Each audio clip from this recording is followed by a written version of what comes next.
भारत में सरकारी कर्मचारियों के वेतन और सेवा शर्तों में सुधार की दिशा में 8वां वेतन आयोग एक महत्वपूर्ण कदम साबित हो सकता है।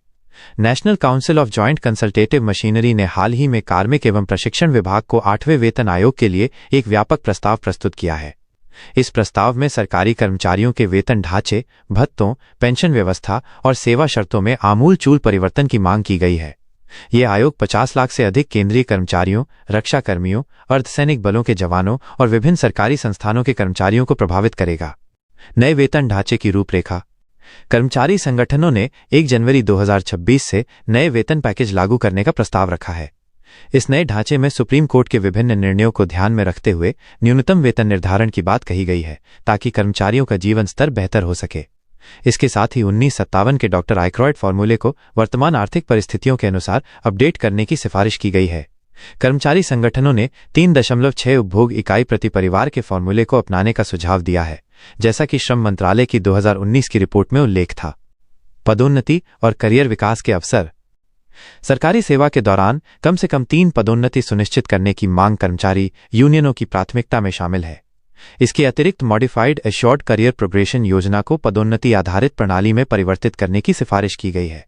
इस व्यवस्था से कर्मचारियों को निर्धारित समयावधि में पदोन्नति की गारंटी मिल सकेगी और उनके करियर विकास में तेजी आएगी। पे मैट्रिक्स के स्तर 1, 2 और 3 को क्रमशः 4, 5 और 6 स्तर में विलय करने का भी प्रस्ताव है। महंगाई भत्ता और तत्काल राहत उपाय। महंगाई भत्ते के वर्तमान प्रतिशत को मूल वेतन और पेंशन में शामिल करने की मांग की गई है। इसके अतिरिक्त 8वें वेतन आयोग की सिफारिशें लागू होने से पहले कर्मचारियों और पेंशनभोगियों को तुरंत वित्तीय राहत प्रदान करने का प्रस्ताव रखा गया है।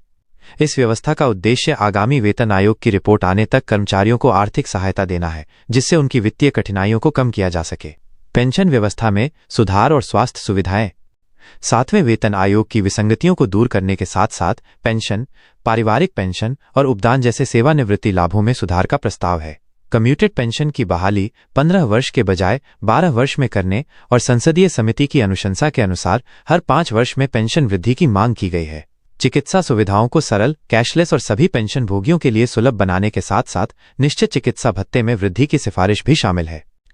शिक्षा भत्ता और जोखिम भत्ता। बच्चों के शिक्षा भत्ते और छात्रावास सब्सिडी को स्नातकोत्तर स्तर तक बढ़ाने की मांग की गई है। रेलवे और रक्षा कर्मचारियों के लिए जोखिम भरे कार्य परिवेश के कारण विशेष जोखिम भत्ते की व्यवस्था का प्रस्ताव रखा गया है। इन सुधारों से सरकारी कर्मचारियों के जीवन स्तर में महत्वपूर्ण सुधार की उम्मीद है।